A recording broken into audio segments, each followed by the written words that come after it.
Survivor Tocantins premiered February 12, 2009, and with that, Survivor hits another home run as to what the community considers as an amazing season. Once again, bringing home the point why the 5-season run is truly known as the golden age of Survivor. Banger after banger after banger. Covering such popular seasons adds a larger sense of responsibility on my part to ensure I give the seasons the proper credit they deserve. And so, to help me cover today's video on Survivor Tocantins, I'm happy to announce I'll be joined by Once Upon an Island. Not only am I super excited to have Once Upon an Island appear on the channel, but this is actually the perfect timing as he's also beginning his multiple video coverage on the season. Hey everyone, it's Once Upon an Island, and yes, RussellMuscleTV and I are talking about Survivor Tocantins, one of my personal favorite seasons, tied with Survivor David vs. Goliath. Surprisingly enough, great timing, Survivor Tocantins is going to be getting a great set of videos over on my own channel. Come check that out if you're not over there already. But yes, today we're talking about Tocantins, and the location is just amazing. We really got spoiled during the first 18 or so seasons of Survivor. This kind of is the end of an era with the unique locations, because now we're never going to leave Fiji. So I think it's really important to appreciate all of the amazing locations Survivor has visited. 39 days,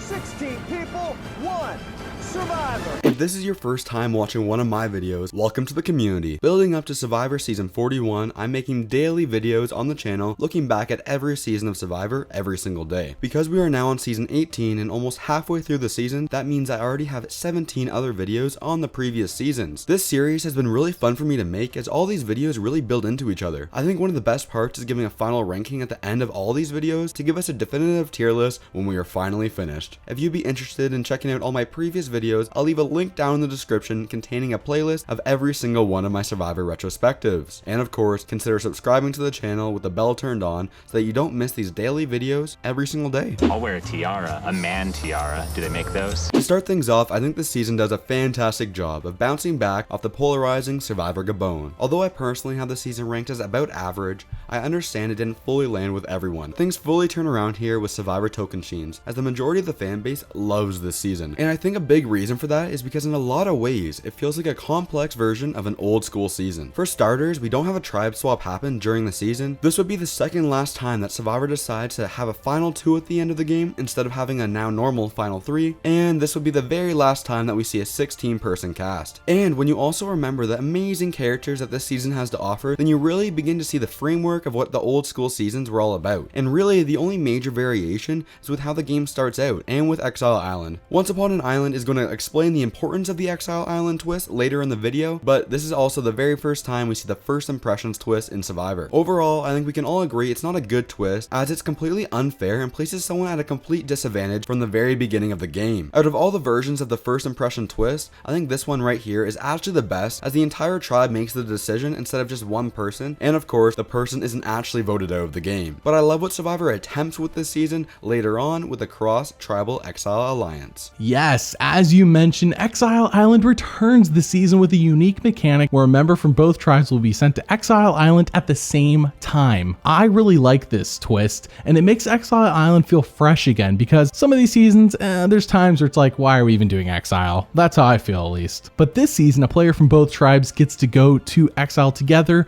where there are 2 bottles. Each player picks a bottle, and only one of them has a clue to the hidden immunity idol, and the other bottle has nothing. Sitting by itself, this is somewhat interesting, but where this mechanic is really shown to have potential is with the cross-tribal alliance that is formed during the early portions of the game. This was truly seen as a slow rise. It really built up over the season, and it had this potential. It really got you excited for what was going to happen when they got together at the merge. The Exile Island obviously included Taj and Brendan, Taj being from Jalapao and Brendan from Timbira. They started it, and then along the way, Sierra and Stephen were mixed in. This is a compelling alliance to watch and see the social dynamics, and the show really wants you invested in it to see where it will go. However, it kind of ends up being a non-factor for the season, and it does feel like kind of a disappointment because at first it feels like it doesn't really lead to anything. But I do think it shows a lot of things that are valuable, such as Brendan not doing what he needed to do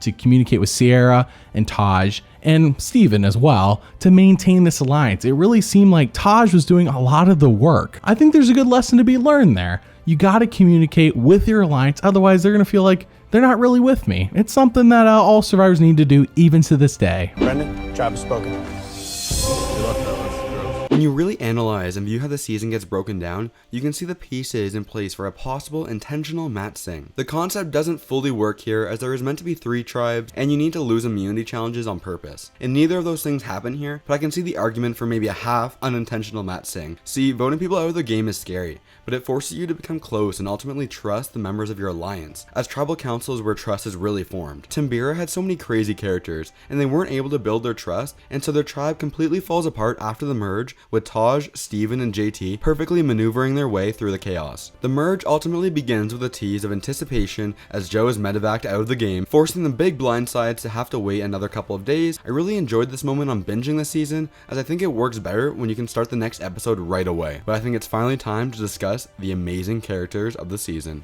I knew you were going home that night, but there was no way I was going to vote for you, Coach, because you and I and Steven could have been sitting here. I'd have felt comfortable taking you. Coach. Some people know him as Benjamin. Just ask a certain someone in South Pacific. She has a whole speech about it. Others know him as the Dragon Slayer, but the Survivor community most recognizes him simply by Coach. Coach is the definition of what Survivor looks for in the crazy characters, and Survivor really tries their best to recreate the magic that was Coach for many future seasons. However, there really is not another Coach, and we will probably never see a Coach again, even if they bring back the Coach. In a lot of ways, how you view Survivor Tocantins really comes down to, do you like Coach or do you not like him? Because if you love him, then you're gonna love this season. But if you don't, well, he might be a drain. Survivor understands from the very beginning that they found someone special with Coach, and it shows as the producers have so much fun editing the season to make Coach feel like a larger-than-life personality. This is really highlighted with Coach's infamous Amazon story, and we of course can't forget his brutal trip to Exile Island where he becomes a true warrior. He says this is the place to become a man, but he's already a man, so that's not an issue for him. I do not feel hungry. I feel nothing but incredible mental focus on the task at hand, which I have to accomplish today, and that's winning immunity. The amazing characters of this season doesn't end with just Coach, as there are so many great personalities that make it deep into the game. We had lots of potential with characters like Brendan and Debbie, but the major standout characters other than Coach were Tyson, Fishbach, and JT. For how big of a Survivor character Tyson has now become, it's crazy, but I don't think he gets asked back for heroes versus villains if Coach isn't there on the villains tribe with him. Lastly, we have the dynamic duo between JT and Stephen, and I'm super conflicted on what to think about this because of JT's future Survivor appearances. I think we can all agree that JT 1.0 is the best version of JT we ever get on Survivor, and I always thought it was because he didn't know how to play the game in a smart way without someone like Steven to play beside him. But during this season of Survivor, people are literally willing to die on the sword and would prefer JT to win the game over them, and so JT must have done something right here to win the game. We 100% need to give JT credit though, as this would be the first ever Survivor perfect game, with the perfect game obviously referring to a player never receiving elimination votes during the game and then receiving all the votes from the jury at the final tribal council. But before we close out the video, I need to ask if you think JT would have been just as successful in the season without Steven by his side. The winner of Survivor Once again, thanks so much for having me on the channel. I hope to do it again soon. Everyone, make sure you subscribe to this channel. Come on over if you haven't already to my channel. Come check out Once Upon an Island. We got lots going on over there. And stay tuned for future videos. I'm actually going to demand it. If we ever get put on separate tribes in this game, I will demand that the other tribe calls me Coach too. I really love this style of video, bouncing back and forth with Once Upon an Island. If you guys enjoyed it as well, make sure you let me know in the comments down below, and I might do this again sometime. All in all, I think this is a must-watch season of Survivor in so many different ways. It's a season with over-the-top characters, social elements, strategic gameplay, and of course, a beautiful location. And although there is a pagonging that takes place after the merge, it's at least a very interesting pagonging, with a cast of characters making the merge that is easily in the conversation for one of the best of all time. And this season is really fun to go back and watch, after knowing about the future experiences we would get from JT, Fishbach, Coach, and Tyson. Make sure to like the video and subscribe to my channel with the bell turned on so you don't miss any of these daily Survivor videos. My final rating for Survivor Tocantins is an 8.5 out of 10. A tier.